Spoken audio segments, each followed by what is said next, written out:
पानीको सतहमुनि लुकेका थुप्रै सम्भावनाहरू एक दिन मेरो नजरमा पुगे। मेरो अनिश्चित यात्रामा मेरो सपना, परिश्रम र भविष्यले मलाई डुब्न दिएनन्। आत्मनिर्भर बन्ने र आफ्नो खुट्टामा उभिने मेरो प्रयासहरू आज सफल भएको छ। मेरो परिश्रम नै मेरो पहिचान बनेको छ। यहीँबाट सुरु हुन्छ मेरो कथा। नमस्कार, मेरो नाम सुभाष राई, साउथ रिगु, रङ्गली, पाक्योङ डिस्ट्रिक्ट।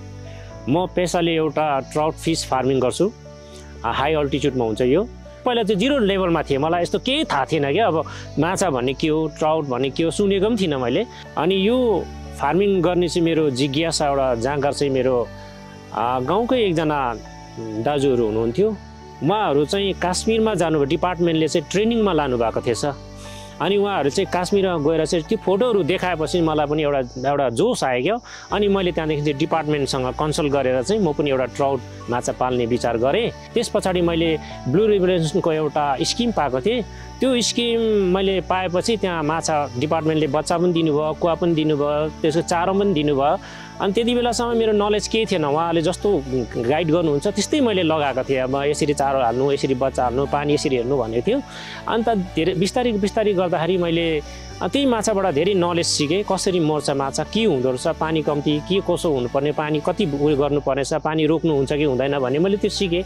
अनि त्यस पछाडि माछा अटोमेटिकली यहाँ सुट भएर चाहिँ ग्रोथ भयो। एकदमै ठुल्ठुलो मैले 2 वर्षमा 5 किलोसम्म बनाएँ।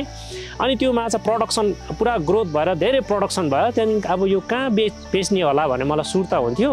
त्यस्तै प्रकारले गान्तोकमा एउटा डिपार्टमेन्टले नि एमजी मार्गमा फिस फेस्टिभल मनाइदिनु भएको थियो। त्यति बेला मैले 1,80,000 को एकै दिनमा माछा बेचेँ मैले। अनि त्योदेखि चाहिँ एकदम राम्रो सेल भएको देख्दा चाहिँ मलाई अझै अब यो पनि सेल हुने रहेछ भनेर चाहिँ मैले त्यहाँदेखि डे बाई डे त्यो माछालाई नै ध्यान दिएँ। अरू काम मैले अलैँचीहरू कामहरू गर्थेँ, गाई पाल्थेँ, सुँगुर थियो मेरोमा 30वटा जस्तो, नाकीमा खेती, सबै अलैँची खेतीहरू छोडेर मैले माछातिर लागेँ।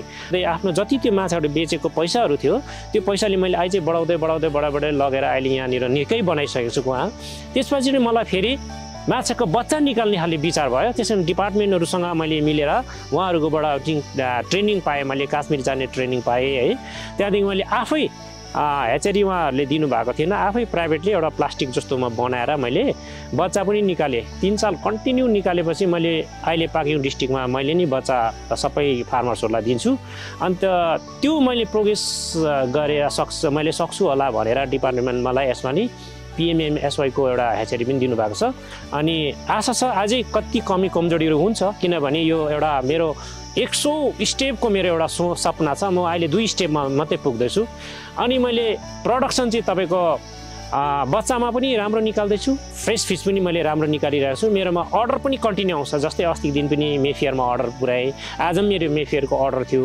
अनि लोकल मार्केट पनि बहुत छ। अनि यो चाहिँ मेरो लागि अझै बढाएर आउने भविष्यमा यसलाई चाहिँ बढाएर चाहिँ ती लाने मेरो अझै अगाडि लगेर सिक्किम टप्पर त होइन, अब इन्डियामै केही नाम राखौँ भन्ने मेरो एउटा सोच छ होइन। यसमा मलाई डिपार्टमेन्टहरूले पनि भरपुर, सरकार पनि राम्रो, सरकारले पनि यस्तै हामी जस्तै मान्छे खोजिरहेको भन्ने अब सीएम साहबको मुखबाट है त्यस्तै खालको एउटा आशाहरू के अरे त्यस्तै खालको सरहरूले भन्नुहुन्छ र उहाँको पनि एउटा इच्छाहरूलाई हामीले पुरा गर्ने भनेर मैले सोच लिएर चाहिँ निरन्तर यसमा अगाडि बढिरहेको छु होइन। डिपार्टमेन्टले मलाई भरपुर सपोर्ट गरिरहनु भएको छ होइन।